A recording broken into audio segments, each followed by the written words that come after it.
വീഡിയോയിലേക്ക് എല്ലാവർക്കും സ്വാഗതം. ഇതിന്റെ അമ്മ ഓടുന്ന ഓലയാണ്. ഇതെങ്ങനെ ഉണ്ടാക്കാന്ന് നമുക്ക് കണ്ടോക്കാം. ആദ്യമായിട്ടാണ് ഈ ചാനൽ കാണുന്നുണ്ടെങ്കിൽ ലൈക്ക് സബ്സ്ക്രൈബ് ചെയ്ത് സപ്പോർട്ട് ചെയ്യണേ. വീഡിയോയിലേക്ക് പോവാം.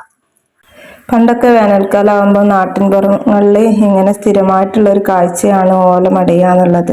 എന്നാൽ പലതരം ഷീറ്റുകൾ വന്നതോടുകൂടി ഇന്നത്തെ കാലത്ത് ഈ ഒരു കാഴ്ച അപ്രത്യക്ഷമായിക്കൊണ്ടിരിക്കുകയാണ്. എന്നാൽ ചില ഏരിയകളിൽ ഇപ്പോഴും വേനൽക്കാലമാകുമ്പോൾ പല ആവശ്യങ്ങൾക്ക് ഈ ഓല മടഞ്ഞ് ഉപയോഗിക്കുന്നുണ്ട് കേട്ടോ. അപ്പൊ ഞാനിവിടെ മടയാൻ വേണ്ടിയിട്ട് 3 ഉണങ്ങിയ ഓലകൾ എടുത്തിട്ടുണ്ട്. ഇത് 3 എടുക്കാൻ കാരണം ഇത് കുതിർത്തി വെച്ചിട്ട് വേണം നമുക്ക് മുടയാനായിട്ട്. അപ്പൊ ഒറ്റ ഓല എടുത്താൽ കുതിർത്താനൊക്കെ കുറച്ച് പ്രയാസമാണ്. ഇനി ഇതുപോലെ കുറച്ച് ഗ്യാപ്പ് ഇട്ടിട്ട് പാന്തം ചീന്തിയത് വെച്ച് കൊടുക്കുക. എന്ത് കയറും വേണമെങ്കിലും കെട്ടി കൊടുക്കട്ടോ. അത് ഓല കെട്ടാൻ വേണ്ടിയിട്ടാണ് ഇങ്ങനെ ചെയ്യുന്നത്. എന്നിട്ട് അതിന്റെ മുകളിലേക്ക് ഓരോ ഓലകളും മലർത്തി വെച്ച് കൊടുക്കണം. അപ്പോഴാണ് വെള്ളം ഒഴിച്ചു കൊടുക്കുമ്പം ആ ഓലന്റെ ഉള്ളിലൊക്കെ നല്ല പോലെ കുതിർന്ന് കിട്ടും. ഉണങ്ങിയ ഓല ആയതുകൊണ്ടാണ് ഇങ്ങനെ കുതിർത്തി വെക്കേണ്ടി വരുന്നത്. കുതിർത്തി വെക്കുമ്പോഴുള്ള ഗുണം എന്താന്ന് വെച്ചാൽ കണ്ണികളൊക്കെ ഇങ്ങനെ നല്ല അടുക്കായിട്ട് കിട്ടും. അല്ലെങ്കിൽ ഇങ്ങനെ ഗ്യാപ്പ് ഇട്ടിട്ടായിരിക്കും മുടയാൻ കുറച്ച് പ്രയാസമാവും. അതുകൊണ്ടാണ് ഇങ്ങനെ കുതിർത്തിയിട്ട് മുടയുന്നത്. ഇതുപോലെ കെട്ടിക്കൊടുക്കുക. എല്ലാ ഓലക്കൊടികളും ഇങ്ങനെ കൂട്ടി പിടിച്ചിട്ട് വേണം കെട്ടിക്കൊടുക്കാൻ. പഴയ കാലത്തുള്ള എല്ലാവർക്കും ഈ ഒരു ഓലമുടച്ചില് നല്ല പോലെ അറിയായിരിക്കും. പക്ഷെ ഇന്നത്തെ ന്യൂ ജനറേഷൻ കുട്ടികൾക്കൊന്നും എങ്ങനെയാണ് ഓല മടയുന്നതെന്നൊന്നും അറിയില്ല. എന്റെയൊക്കെ ചെറുപ്പത്തില് ഞങ്ങളുടെ നാട്ടിലൊക്കെ വിറകുപുര കെട്ടാനും തൊഴുത്ത് കെട്ടാനും മുറ്റത്ത് പന്തലിടാനൊക്കെ ചുറ്റുമുള്ള എല്ലാവരും ഇതുപോലെ ഒരുപാട് ഓലകൾ മടഞ്ഞുണ്ടാക്കും വേനൽക്കാലം ആകുമ്പോൾ. ഇപ്പൊ നാട്ടിലൊന്നും ഇങ്ങനെ ഒരു കാഴ്ച കാണാറില്ല കേട്ടോ. ഇപ്പൊ ഏകദേശം തുഞ്ചം വരെ കെട്ടി കൊടുത്തിട്ടുണ്ട്. നല്ല അറ്റത്തേക്ക് കെട്ടണമെന്നില്ല, കാരണം അത്രയും അറ്റം നമ്മൾ മടയൂല, അത് ഒഴിവാക്കുകയാണ് ചെയ്യുക. അതുകൊണ്ട് ഇത്രയും മതി കെട്ടിക്കൊടുക്കാൻ. ഇനി ഇതിന്റെ മുകളിലേക്ക് കുറച്ച് വെള്ളം ഒഴിച്ചു കൊടുക്കുക. നന്നായിട്ട് ഒന്ന് വെള്ളം തെളിച്ചു കൊടുക്കുക. കുറച്ച് സമയം കഴിഞ്ഞിട്ട് ഒന്നും കൂടെ ഇതുപോലെ ഒന്ന് തളിച്ചു കൊടുക്കുക. ഇങ്ങനെ 2 പ്രാവശ്യം നനച്ചാൽ മതി. എന്നിട്ട് എന്ത് ചെയ്യുക, നാളെ രാവിലെ ഇനി നമുക്കിതും മടഞ്ഞെടുക്കാം. അപ്പൊ ഇന്നലെ ഒരു ദിവസം ഫുള്ള് നമ്മൾ ഇതുപോലെ കുതിർത്താൻ വെച്ചതാണ്. ഇനി കെട്ടൊക്കെ അഴിച്ചിട്ട് ഓരോന്നായിട്ട് മടഞ്ഞെടുക്കാം. ഇപ്പൊ മടയാൻ വേണ്ടിയിട്ട് ആദ്യം വലത് സൈഡിൽ നിന്ന് ഒരു 3 ഓലക്കൊടി ഇതുപോലെ ഇരിഞ്ഞ് ഒഴിവാക്കുക. എന്നിട്ട് ആ സൈഡിലുള്ള ഓലക്കൊടികൾ തന്നെ കുറച്ച് ഓലക്കൊടികൾ ഇങ്ങനെ ഇപ്പൊ കാണുന്നത് പോലെ ചെറുതായിട്ട് ഇങ്ങനെ ഇരിഞ്ഞു വെക്കുക. ഈ വലത് സൈഡിലെ ഫസ്റ്റിലെ ഓലക്കൊടി ഇടത് സൈഡിലുള്ള ആദ്യത്തെ ഓലന്റെ ചോട്ടിലൂടെ ഇങ്ങനെ മടയാം. എന്നിട്ട് രണ്ടാമത് ആദ്യത്തെ ആ ഓലക്കൊടിയും അതിന്റെ താഴെയുള്ള ഓലക്കൊടിയും കൂടെ കൂട്ടി പിടിച്ചിട്ട് അപ്പുറത്തെ സൈഡിൽ നിന്ന് ഒരു ഓലക്കൊടി അതിന്റെ താഴെ മടഞ്ഞു കൊടുക്കുക. ബാക്കിയുള്ളതൊക്കെ ഇതേ രീതിയിൽ മുകളിൽ നിൽക്കുന്ന ഓലക്കൊടിയും താഴെ നിൽക്കുന്ന ഓലക്കൊടിയും അങ്ങനെ 2 എടുത്തിട്ട് അപ്പുറത്തെ സൈഡിൽ നിന്ന് ഓരോ ഓലക്കൊടിയായിട്ട് ഇങ്ങനെ ഇതുപോലെ മടഞ്ഞെടുക്കുക. വീണ്ടും നേരത്തെ ചെയ്ത അതേ രീതിയിൽ തന്നെ ഇതുപോലെ കുറച്ച് ഓലക്കൊടികൾ ഇരിഞ്ഞെടുക്കുക. എന്നിട്ട് അതേ രീതിയിൽ മടയാം.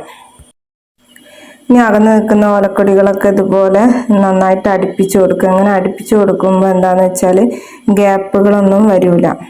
ഇനി നമ്മൾ രണ്ടാമത്തെ സ്റ്റെപ്പ് മടയാൻ പോവാണ്. അപ്പൊ ആദ്യം താഴെ ഇങ്ങനെ 2 ഓലക്കൊടികൾ ഉണ്ടാവും. അതിന്റെ മുകളിൽ 3 ഇങ്ങനെ വിടുക.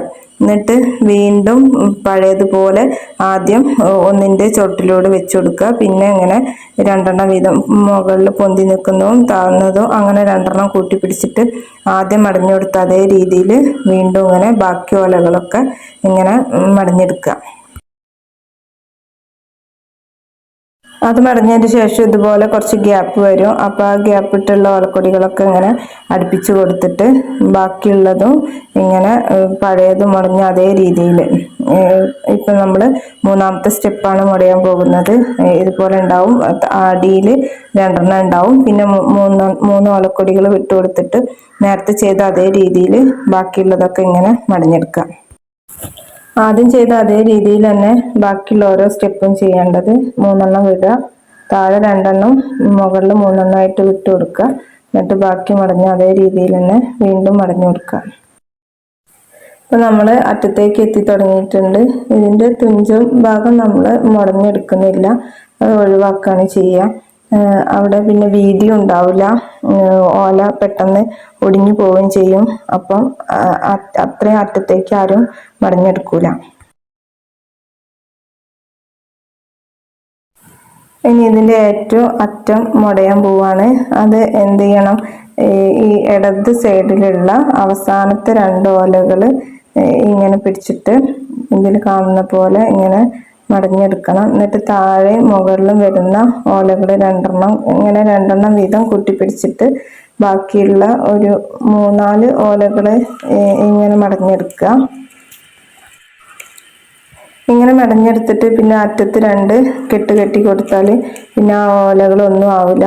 അങ്ങനെ കൊഴിഞ്ഞ് അടർന്ന് പോരൊന്നുമില്ല. അതിന് വേണ്ടിയിട്ടാണ് ഇതിങ്ങനെ മടഞ്ഞെടുക്കുന്നത്. ഇങ്ങനെ കുത്തി കൊടുക്കുകയാണ് കേട്ടോ വേണ്ടത്. ഇനി ഏറ്റവും അടിഭാഗത്ത് നമ്മൾ ആദ്യം മുടഞ്ഞ ആ സൈഡിലും ഇങ്ങനെ തന്നെയാണ് ചെയ്യേണ്ടത്. ഈ ഇടത് ഭാഗത്തുള്ള ഓലകൾ എടുത്തിട്ടാണ് ഇങ്ങനെ ചെയ്ത് കൊടുക്കേണ്ടത്. ഇപ്പോൾ 2 അറ്റും നമ്മൾ ഇതുപോലെ കെട്ടിക്കൊടുത്തിട്ടുണ്ട്. ഇങ്ങനെ ആകുമ്പോൾ പിന്നെ ഓലകൾ അടർന്ന് പോരൂല. ആ മടഞ്ഞതൊക്കെ അതുപോലെ തന്നെ അവിടെ ഉണ്ടാവും. അങ്ങനെ 3 ഓലകളും ഞാനിവിടെ മെടഞ്ഞെടുത്തിട്ടുണ്ട്. അപ്പോൾ ഈ വീഡിയോ നിങ്ങൾക്ക് ഇഷ്ടപ്പെട്ട അഭിപ്രായം കമൻറ്റിലൂടെ അറിയിക്കണേ.